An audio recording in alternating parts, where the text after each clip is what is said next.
Parts of this are just outright lies, deceit, clearly aggressively lying in such a way to win online arguments, and doing that a lot. And like, to the degree of like, did you think that no one was ever gonna find this out? Did you think that like how are you gonna keep this up forever?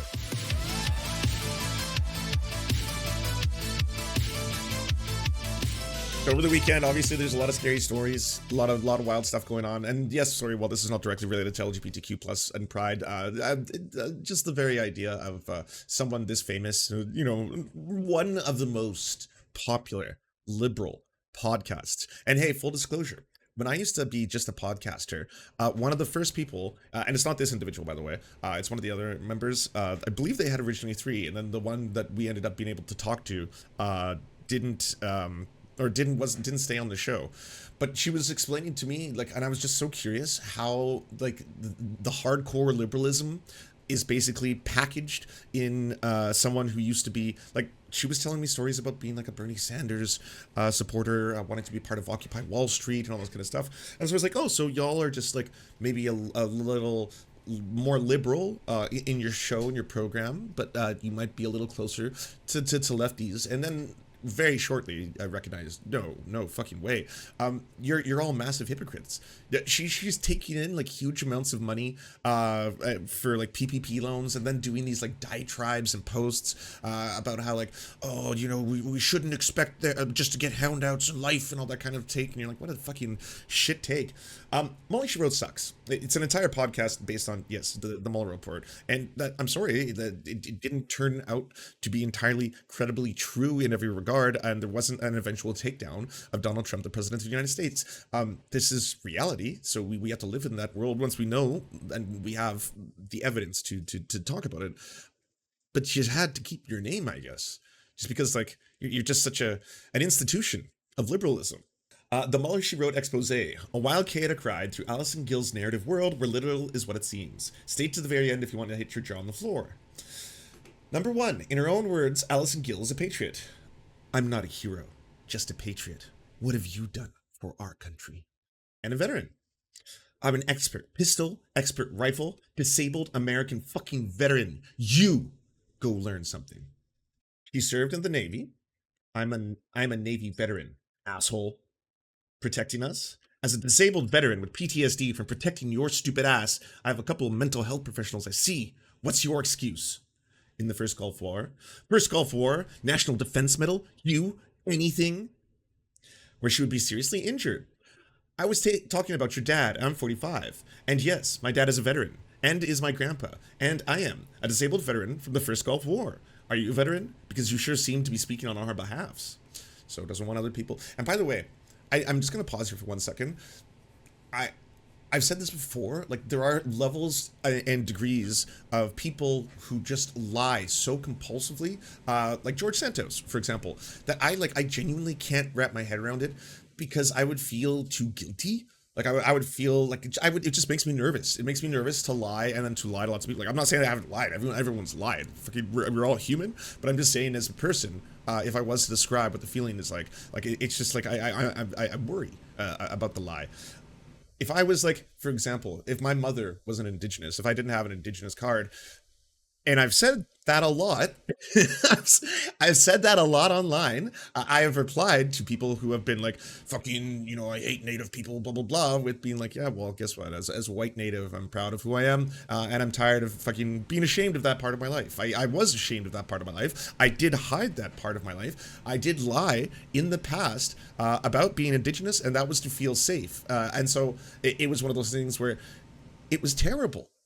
It was terrible to like, just the feeling of lying about something like that for so much, to go like, you know where this story is going, like to get this fucking descriptive to multiple wars, a family of veterans, a veteran legacy, you know, who's apparently going through like even the worst of the red fash like, whatever you want to call them, tankies online, the ones who are like get off on the idea of like military people dying, and are like, oh yeah, another fucking imperialist has been destroyed. Oh, I love watching videos of people with PTSD crying because they can't survive. I hope he cries until he ends in a shit like that. And you're just like, what? What?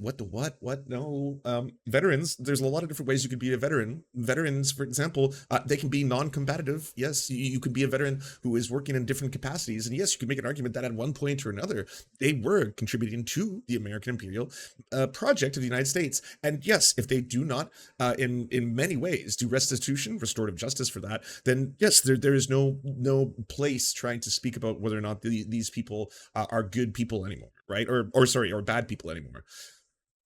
And then help them, absolutely help them. You gotta help the veterans.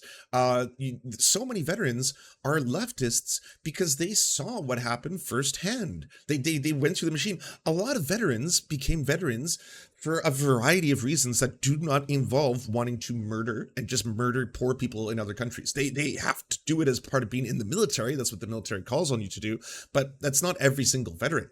And again, it's one of those things where the United States, it has a very big problem. It needs to have a very large army because it needs to support the world's largest fucking military project ever. So there's the largest military industrial complex to support that military project. That also requires a lot of humans. And to get a lot of humans, you have to use a system in which they are possibly joining the military for all the things in society that you don't get. Like, do you think anyone would want to serve in the military outside of the few, and there are the few, who just genuinely have a sense of like, I have to save the world. I believe the propaganda I read. I got to get out there and I got to save America from evil. There's communism out there, and I got to go end and crush the communism, right? Yeah, okay. There's going to be some of those people, but a lot of other people probably want a house. Yeah, they probably want food. Some housing and some food might be nice. Education. What about education? Education sounds good. And so if you had a system that was already providing them with adequate housing, education, food, healthcare, healthcare would be so nice. Yeah. And I mean, they do get it really well when they are in combat mode. And then that healthcare kind of just gets really shit afterwards. Even veterans. Why are there so many homeless veterans, America? What's going on there? That seems like it would be a national tragedy, the likes of which no politician could walk away from until it ends. It's like, oh yes, these are the proud men and women who serve our country, and they live on the street. Yes, this is the system that I want. This is the entire, the capitalist. Yeah, okay, yeah, that's what I wanted. Yeah, whatever. A couple thousand. Less than 2% of veterans see combat. I was a machinist's mate below deck. How the fuck am I going to see combat? And how the fuck is anyone on land going to make it without us? You seem to think that only 2% of veterans matter. That means you never served. But supported that those who did from below decks. I was in the military. I made boats move in the Navy. We took Marines placed in planes, landed on our boat. Big up, support. Tell me what you do for America. Her grandfather was in the Navy too, but sadly went down with the ship. I'm a disabled veteran. I lost my ability to bear children fighting for the First Amendment. I lost my dad to Agent Orange. I lost my grandpa to Guadalcanal. I promise you, Elon isn't a free speech fighter. Twitter is not the government. They're just a private company with rules. Allison has also been close to death, surviving a risky pregnancy. I'm a survivor of rape. I had an abortion. The abortion saved my life. What do I do with my body is always my choice. Cancer. As a cancer survivor, I disagree. The concept of not helping others because you didn't get the help is the same. I'm aware of what a malignant narcissist he is. Mine tried to kill me. That was her husband speaking about. Trump fired her for speaking out. Well, see, when I worked for the VA, the podcast was a hobby, and then Trump fired me for reporting on the Russia probe. It has become a job. Hope that makes sense to you. She recently lost her cat. Reward for lost cat. And so she has used her colorful patriotic background to gain sympathy and credibility. But is her backstory all true? We decide to investigate. What I found out will shock you. Let's start with AG's weird version of her grandfather war story. I lost my grandfather in Guadalcanal. He went down the USS Gregory. It's true that Allison's grandpa, Albert F. Dizzy, was aboard the USS Gregory in the Guadalcanal in 1942 when the ship came under fire. They were massively outgunned. Dizzy heroically hand-steered while the ship was under a track ablaze. Note that Allison tweets matches that with the news clipping. Then, according to Allison's Twitter feed, he went down with the ship, was lost, and died. The thing is, he didn't die. He survived. Check the last two, missing left and survivors on the right. Spoiler, Duzzy is listed on the right. Lost my grandpa in the Guadalcanal because my grandpa and father died because of the war. My grandpa went down the Gregory in the Guadalcanal. If he hadn't survived, not only would Allison never have been born, but nor would her mother, who was born 7 years after the Guadalcanal incident. Albert Duzzy gave his daughter, Adrienne Duzzy, the ability to become Mrs. A.M. Gill in 1967. War hero Duzzy survived the sunken ship, shark-infested waters, and Japanese potshots for the day, and went on to live a long, full, and successful life until the ripe old age of 78, a bona fide hero.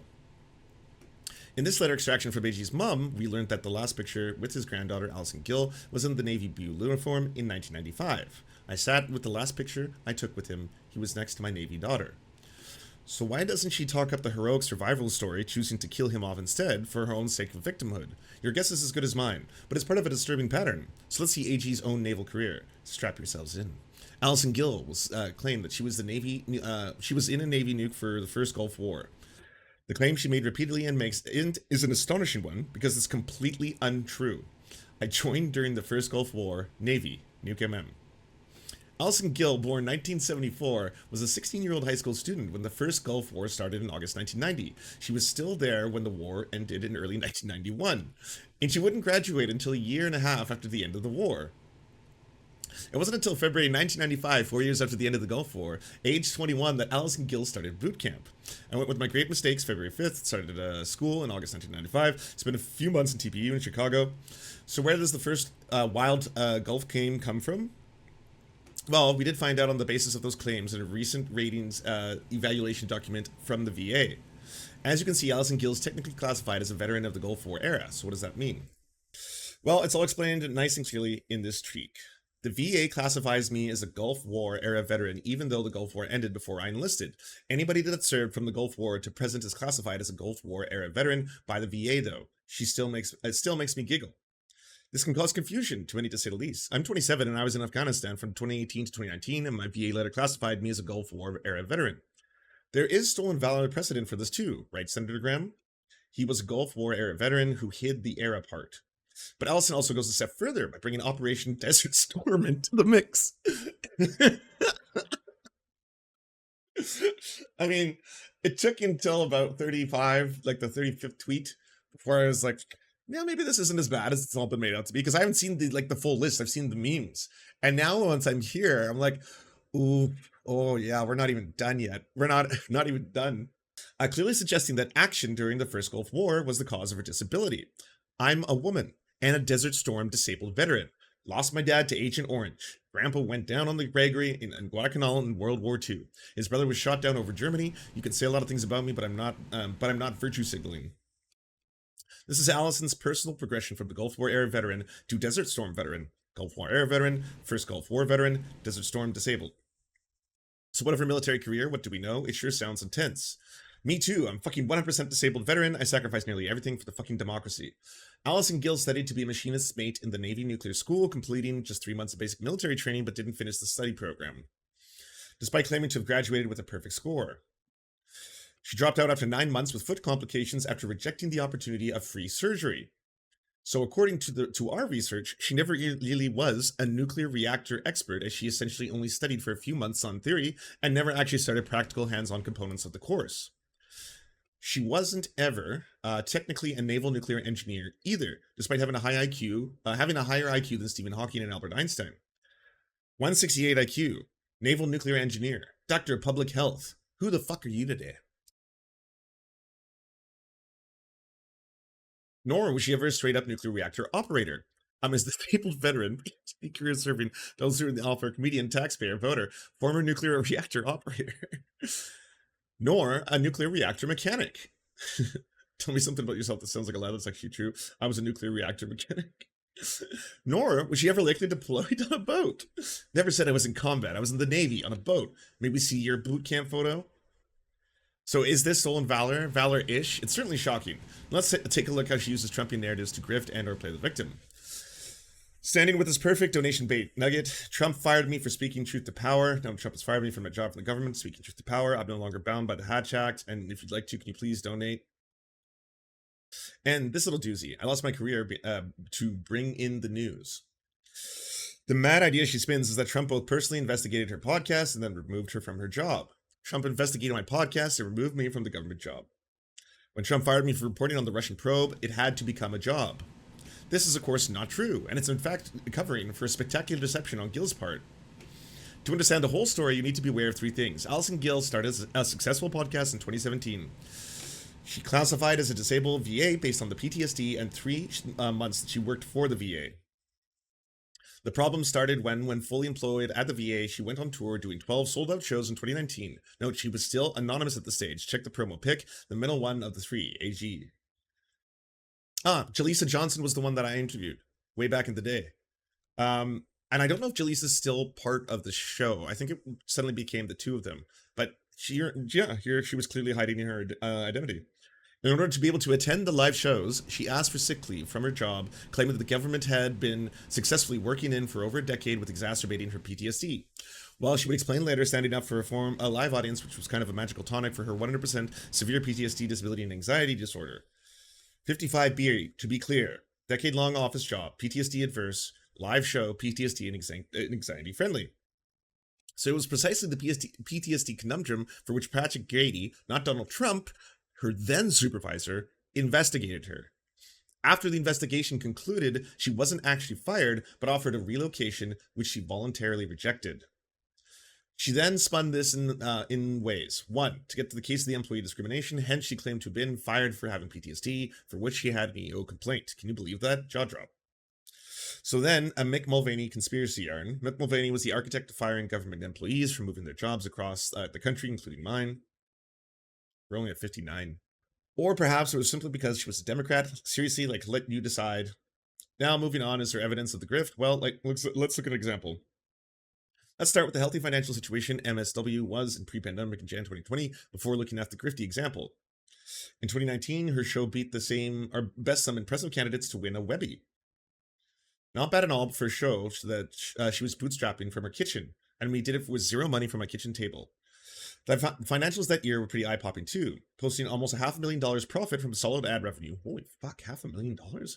And more notably, $292 from sweet online donations. The total income, $675,000, and a total loss of goods. Jaleesa left under controversial circumstances where Gill was bad. Honestly, that should have made this thread. Oh wow, so there's more to this. More notably, I feel like I need detective music. I'll tell you this. If I'm ever making $675,000 a year, you will all know it, because I'm not going to be hiding my financials, and it will be to grow a worker co-op. That's too much money. That's an insane amount of money. Yeah, at that point, I wouldn't just have a podcast. I'd start working on a whole Serfs media worker cooperative that had that encompassed a lot more things. You can see how even with the amount of money that I make, that I'm always just oh, I'm really excited to start 5 new channels. The financials that year were pretty eye-popping too, posting almost $500,000 profit from solid ad revenue, and more notably, not $292 of sweet online donations. So that's the total income. So when in early 2020, when businesses were locking down, MSM was set up to nicely pandemic-proof the business, working out her kitchen, making good money, and mainly from stable and steady donations. Yeah, I mean, no shade, that's incredible. So why then did the self-styled social activist feel the need to dip into public money and secure a $52,000 PPP loan for her low-rent, high-profit podcast? Now, cast your minds back to early 2020. Did you remember the huge podcast advertising collapse around that time? During pandemic, ad revenue dried up because people weren't buying products.